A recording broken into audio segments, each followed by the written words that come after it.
¿Cómo están, soldados? Espero que estén muy bien. Como sabrán, ya estamos en época de Halloween y como saben, esta es una época de terror y de disfraces y todo eso, y como lo habrán leído en el título del video, voy a contar 10 historias de terror. Sin más nada que decir, pongan intro.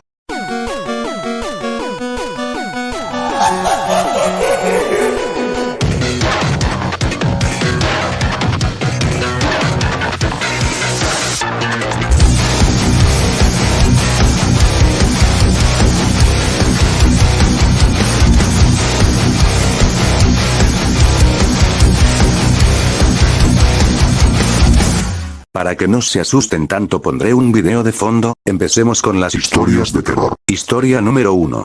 Lametones. El día en el que Sophie cumplió 9 años, sus padres le regalaron un cachorro llamado Rocky. Era un pastor alemán muy cariñoso y juguetón que enseguida cautivó a la pequeña. Sus padres siempre estaban muy ocupados con sus compromisos sociales y la única compañía de Sophie eran los sirvientes que trabajaban en la enorme mansión. Sin embargo, todo cambió con la llegada de Rocky. Niña y perro se hicieron inseparables. Rocky creció rápidamente y se convirtió en el guardián más fiel, por lo que Sophie se sentía a salvo junto a él. El perro dormía junto a la cama de la pequeña, sobre la alfombra. Cuando ella despertaba agitada debido a una pesadilla, lo que, por desgracia, solía suceder a menudo, alargaba su brazo y buscaba el cuerpo de Rocky con la mano. Él la lamía con cariño y Sophie se tranquilizaba de inmediato. Así transcurrieron las cosas hasta que, una noche, la niña despertó gritando tras sufrir una pesadilla particularmente intensa. Escuchó que Rocky gruñía y sacó el brazo de debajo de las sábanas. En unos instantes sintió los lametones sobre su piel, que se prolongaron durante muchos minutos, y concilió de nuevo el sueño. Por la mañana, cuando encendió la luz tras despertarse, contempló un espectáculo dantesco. Rocky estaba encima de un charco de sangre. Su cabeza colgaba, prácticamente seccionada, y sus tripas cubrían la alfombra. En la pared, junto a la cama, estaba escrito con sangre: no solo los perros lamen.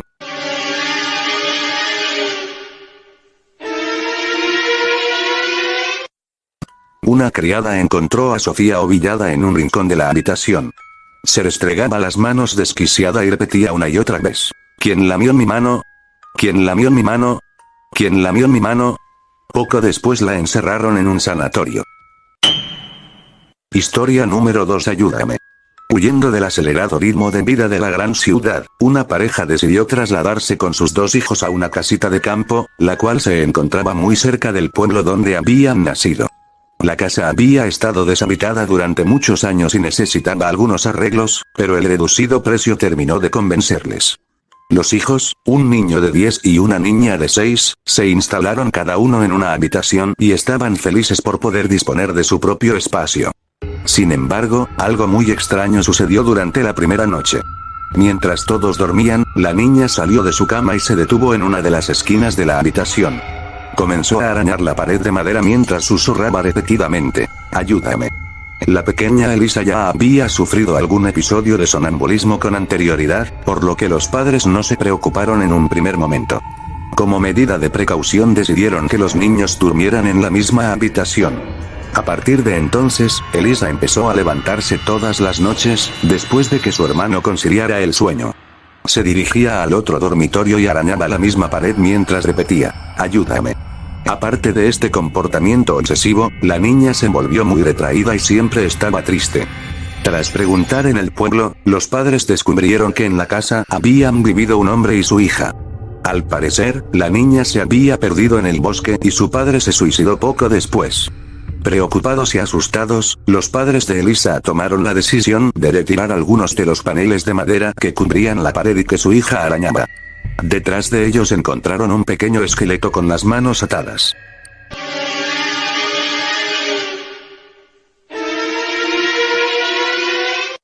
Historia número 3. El sillón del diablo, Valladolid. Esta historia de terror real se remonta al siglo XVI.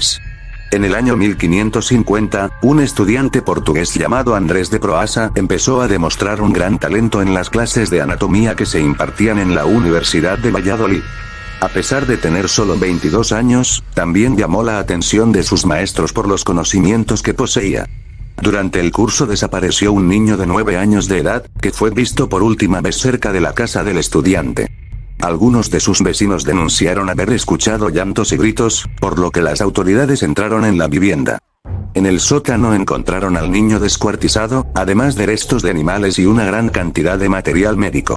Andrés de Proaza confesó el crimen y explicó que poseía un sillón que le permitía contactar con el diablo y, a través de él, obtenía una mayor sabiduría médica. Según comentó, el sillón había sido un regalo de un nigromante. Además, advirtió de que solo los médicos podían sentarse en él, pues cualquier otra persona moriría a los 3 días. El estudiante murió en la horca y el sillón fue guardado en un almacén de la Universidad de Valladolid. Años después, 2 hombres murieron tras haber tomado asiento en el llamado Sillón del Diablo, y su leyenda fue cobrando fuerza. En la actualidad, el sillón está expuesto en el Museo Provincial de Valladolid, y se mantiene la prohibición de sentarse en él. Historia, número 4. El Cortijo Jurado, Málaga. El Cortijo Jurado fue construido a mediados del siglo XIX por la familia Heredia, en el barrio de Campanillas, Málaga. El edificio, que hoy en día se encuentra bastante deteriorado, es de estilo neogótico, cuenta con una capilla, establo, torre, sótano y una extensa red de pasadizos. La propiedad cambió de manos a lo largo de los años, y actualmente está a la venta por 16 millones de euros. Son muchos los acontecimientos inquietantes que han tenido lugar en el Cortijo Jurado, los cuales han ido alimentando su leyenda y han propiciado la aparición de diversas historias de terror para no dormir. Tras la muerte del patriarca de los Heredia, a principios del siglo XX se produjo la desaparición de diversas jóvenes en la zona. Algunos de sus cuerpos aparecieron cerca del cortijo y presentaban signos de rituales satánicos. Un joven trabajador de 18 años del cortijo, Manuel Martín, decidió explorar uno de los pasadizos subterráneos, que estaba abandonado, y afirmó haber encontrado huesos y máquinas de tortura. Sin embargo, nadie le creyó en aquel entonces. Más tarde, durante la Guerra Civil, el edificio se utilizó como hospital y sus sótanos se convirtieron en calabozos. Además, se produjeron muchos fusilamientos en la zona. Los lamentos de los enfermos, torturados y muertos se han grabado en numerosas psicofonías realizadas por diversos investigadores de fenómenos paranormales. También hay testigos que aseguran haber visto figuras y luces extrañas. Otros sucesos perturbadores son los que se produjeron durante la grabación de un cortometraje en el cortijo, en el año 2000. Algunos miembros del equipo aseguraron sentir presencias, las cámaras dejaban de funcionar porque se descargaban las baterías sin motivo y las imágenes y los discos duros sufrían desperfectos o se borraban completamente. Historia, número 5. El Fire Club. Existen pocas construcciones en el mundo que hayan sido testigo de historias de terror reales, pero esta es una de ellas. Entre las montañas de Dublín fue hallado un antiquísimo sepulcro que data aproximadamente del período 4500 al 2000 a.C. Muchos siglos más tarde, el magnate Connolly adquirió este terreno, sobre el cual levantó un ostentoso pabellón de caza. Tras su muerte, el sitio pasó a ser el exclusivo lugar de reunión del Elfire Club, una sociedad de adinerados hedonistas.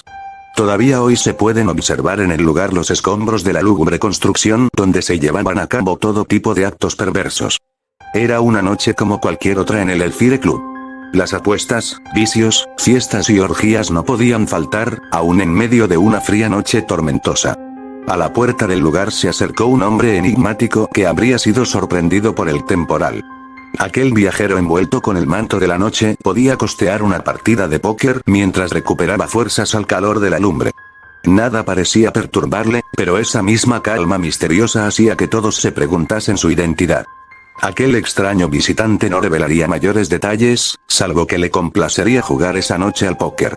Los más diestros jugadores vieron en aquella insinuación la posibilidad de ganarle dinero suficiente.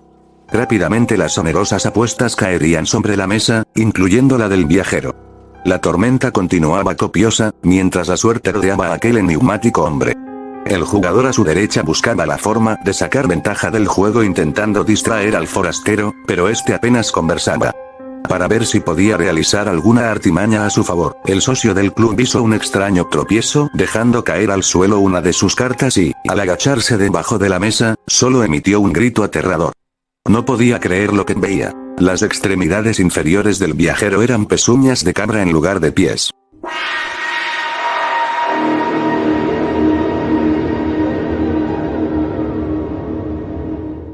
Al advertir con el alarido, todo el club quedó a la expectativa, posando sus miradas en el enigmático forastero. El príncipe de las tinieblas hizo la revelación de su presencia en el Elfire Club, el sitio en el que, durante años, se le había rendido culto en medio de los más pecaminosos encuentros de sus socios. Poco se supo de cómo terminó aquella noche. Lo que sí se sabe y aún se comenta es que, a la mañana siguiente, solo quedaron los vestigios humeantes de la edificación. Y trazando un camino de salida, quedaron plasmadas en la tierra las huellas de herraduras de un par de patas de cabra. Historia, número 6. Kuchisake Onna. El profesor de matemáticas les había puesto un examen sorpresa a última hora y la clase habían terminado más tarde de lo habitual.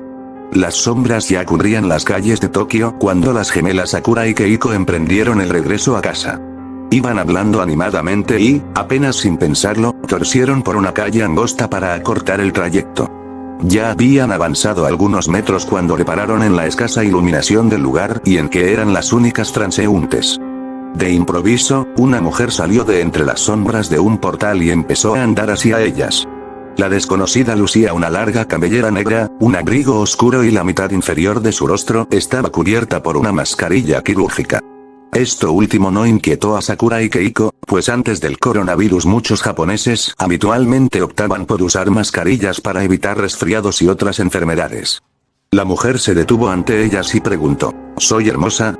Las chicas sonrieron con alivio al considerar que la desconocida era inofensiva y Sakura se adelantó para responder, sí.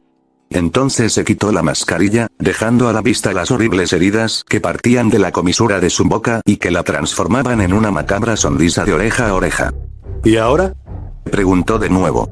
Sakura gritó horrorizada mientras Keiko permanecía inmóvil, incapaz de reaccionar.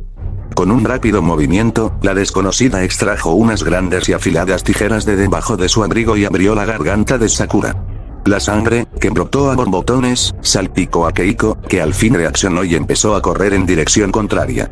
Pero aquella mujer se materializó frente a ella. Y volvió a hacerlo cada vez que Keiko intentaba evitarla y escapar. ¿Soy hermosa?, preguntaba el yokai, espíritu demoníaco, cuando se le aparecía delante. Desesperada, Keiko decidió contestarle afirmativamente. El espectro le dedicó entonces la mueca más macabra y metió las tijeras en la boca de la chica, cortándole la comisura de los labios y la carne de las mejillas, dibujando en su rostro una sonrisa sangrienta tan terrorífica como la suya. Historia, número 7. El duende parlante, Zaragoza, la noche del 27 de septiembre de 1934, mientras los residentes del edificio situado en la calle Anselmo Gascón de Gotor número 2 ya dormían, resonaron unas estridentes carcajadas en la escalera, entre los pisos primero y segundo. Aquella fue la primera vez que se manifestó el duende parlante. El 15 de noviembre, la misteriosa entidad se dirigió a Pascuala Alcover, el ama de llaves que trabajaba para la familia Grijalva, residentes en el segundo piso. La joven, de 16 años, afirmó que la siniestra voz masculina le había hablado desde el interior de la chimenea de la cocina. Decía, ya estoy aquí. Las actividades del duende se intensificaron y varios de los inquilinos presentaron denuncias, por lo que intervinieron las autoridades. Se levantó el suelo de la cocina, se inspeccionaron los techos e incluso se derribó la chimenea encantada. No se encontró nada, pero un policía oyó al duende decir, no se molesten, solo son 78 centímetros. Otro agente del orden le preguntó, ¿qué quieres, hombre? A lo que el ente respondió, nada. No soy hombre. Medios extranjeros tan prestigiosos como el periódico The Times, The Washington Post o la BBC se interesaron por el fenómeno. También acudieron al inmueble videntes famosos, así como la medium Asunción Jiménez Álvarez, que preparó una sesión de espiritismo para contactar con el duende parlante. Durante la sesión, la espiritista entró en trance y de su boca surgió una voz varonil e ininteligible. En aquel instante sufrió un colapso y falleció. En diciembre de 1934, la voz del ente desapareció. Su último mensaje fue, voy a matar a todos los habitantes de esta maldita casa. El edificio fue derribado en los años 70 y actualmente existe un bloque de apartamentos en su lugar llamado Edificio Duende. Historia, número 8. La tumba de Nachito, desde 1882, en Guadalajara, en el estado de Jalisco, se encuentra la tumba de Nachito, que es famosa en todo México. Son muchos los que se sienten atraídos por la leyenda que la rodea y deciden visitarla y dejar dulces o juguetes como ofrenda. La leyenda que inspira esta historia de terror empezó el 24 de mayo del año 1882, cuando tuvo lugar la muerte de Ignacio Torres Altamirano, conocido popularmente como Nachito. El niño sufría nictofobia, miedo a la noche y a la oscuridad, por lo que sus padres alumbraban su habitación con velas. A los 3 años de edad, durante una noche muy ventosa, las velas se apagaron y Nachito sufrió un infarto debido al terror que le produjo la oscuridad absoluta. Fue sepultado en una tumba sencilla, pero entonces ocurrió algo insólito. El sepulturero encontraba cada mañana su ataúd fuera de la tumba. Esto sucedió durante 10 días consecutivos. Sus padres llegaron a la conclusión de que Nachito seguía sintiendo terror durante la noche, por eso su ataúd salía de la tierra. Decidieron colocar su cuerpo en un ataúd de piedra, con unas aberturas para que entrara la luz natural. Además, construyeron un pilar en cada esquina, sobre los que encendían una vela. La solución fue todo un éxito y el ataúd no volvió a moverse. Las personas que visitaban su tumba comenzaron a dejarle juguetes y siguen haciéndolo en la actualidad. Algunos aseguran que sienten su presencia, que han oído su voz mientras está jugando y que han visto cómo los juguetes se mueven solos. Historia, número 9. El Dr. Gottfried Knoche, 1880, los vecinos del pintoresco pueblo de Galipán, ubicado en el Cerro Ávila, al lado del estado Vargas, en Venezuela, vieron cómo se asentaba en una finca cercana el Dr. Gottfried August Knoche. El prominente doctor alemán y su esposa se mudarían a la hacienda Buena Vista, lugar que ahora está en ruinas, pero que todavía puede ser visitado por aquellos interesados en las historias de terror reales. Corría la década de 1880 cuando el Dr. Knoche se estableció en la hacienda que, retirada de los ojos curiosos de los vecinos, rápidamente sería señalada como un lugar donde ocurrían enigmáticos hechos. El médico, reconocido y admirado por ser tanto fundador como director del Hospital San Juan de Dios, gestaba en su laboratorio privado un místico secreto. Para los vecinos del lugar se convirtió en costumbre ver carretas con cadáveres no reclamados que el Dr. Knoche compraba para hacer sus experimentos. La lúgubre procesión era constante en los escarpados caminos que van de Caracas a Galipán. ¿Qué clase de experimentos hacía el Dr. Knoche con esos cadáveres anónimos? Pronto los rumores se esparcieron sobre los hallazgos científicos del galeno alemán. Todo apunta a que se trataba de un extraordinario elixir que, al aplicarlo como un suero intravenoso, detenía el proceso de descomposición de cadáveres. La historia quedó ratificada cuando, un día, en la puerta de la hacienda Buena Vista, el mismo doctor colocó a un perro y a quien en vida había sido uno de sus sirvientes, el soldado José Pérez, perfectamente momificados. Lo más sorprendente es que los cadáveres parecían casi vivos sin haberles retirado los órganos internos. Solo tenía que inyectar la solución en la yugular del difunto para detener el proceso de descomposición. Aunque al principio sus experimentos fueron vistos como una aberración, rápidamente se esparció por toda Caracas y La Guaira el rumor de la existencia del suero embalsamador del Dr. Knoche. Fue así como el eminente doctor embalsamó animales y personas, sobre todo seres queridos que más de un caraqueño quería tener cerca para no sentir la tristeza de su muerte. Uno de los embalsamados más famosos fue Tomás Lander, político de la época, a quien sus familiares mandaron embalsamar con el elixir de Knoche. Una vez culminado el proceso, lo maquillaron y sentaron en su escritorio durante años, hasta que decidieron darle cristiana sepultura. De la fórmula secreta no se supo nunca su composición. Tampoco la vendió, aun cuando le ofrecieron mucho dinero por ella. Solo se sabe que, cercano a su muerte, preparó 2 frasquitos con el suero embalsamador. Uno para él y otro para su enfermera, Amalie Weisman, a quien le dejó claras instrucciones de cómo aplicárselo a él, y a ella misma. Sus cuerpos, así como los de algunos integrantes de la familia Knoche, fueron depositados en el mausoleo erigido en la hacienda Buena Vista. Y aunque la casona de la hacienda fue saqueada en busca de datos que revelaran la fórmula embalsamadora, todavía puede sentirse la presencia de los curiosos ocupantes que la habitaron después de la muerte. Historia, número 10. La Llorona. Luisa era una hermosa mexicana de origen indígena.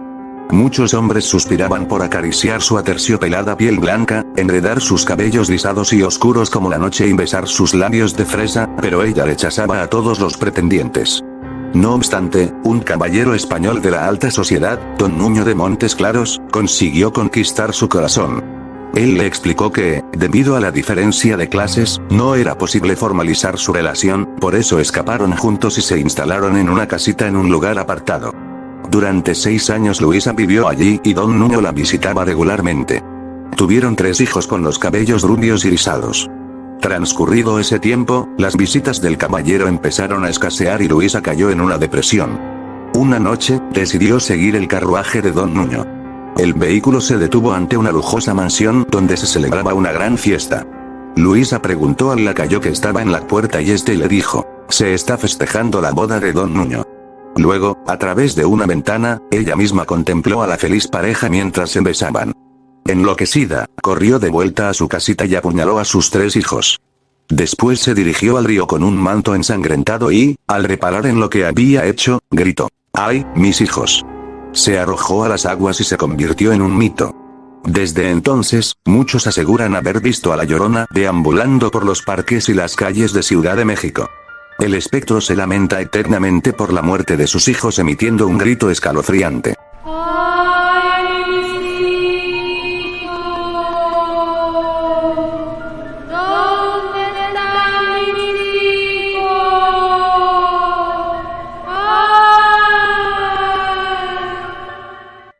Bueno, hasta aquí las 10 historias de terror, espero que lo hayan disfrutado, porque yo sí lo disfruté haciéndolo. Este ha sido el especial Halloween, espero que puedan dormir bien por la noche, les deseo un feliz Halloween, buenas noches.